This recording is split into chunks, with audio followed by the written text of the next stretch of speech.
ছাত্র শিবির জামাত ইসলামী জনগণের জন্য যেগুলা করে যাচ্ছে, ওরা জনগণের টাকা দেয়, ওপরেও কোন দেয়।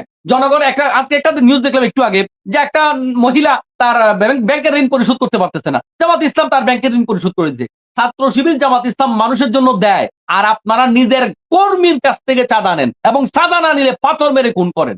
আপনারা ছাত্র শিবির জামাত ইসলামের সাথে কম্পেয়ার করতে আসছেন?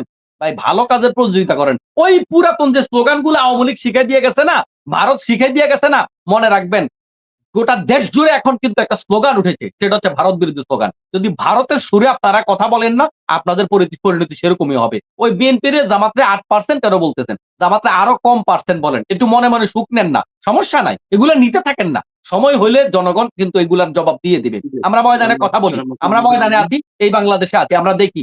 অতএব শুধুমাত্র বিরোধিতার জন্য বিরোধিতার সেই আওয়ামী বয়ানগুলো পেশ না করে টকশোতে আপনারা, আমরা সবাই মিলে আমরা প্রতিযোগিতা শুরু করি, ভালো কাজের প্রতিযোগিতা, নতুন বাংলাদেশ গড়ার প্রতিযোগিতা। আমরা একে অপরের সমালোচনা করব, সত্য সমালোচনা, মিথ্যা সমালোচনা, আওয়ামী লীগের শিখানো ভারতের শিখানো সমালোচনা করব। এগুলা কিন্তু আমাদের নিজের অস্তিত্ব বিলীন হবে, আরেকজনের অস্তিত্ব বিলীন হবে না।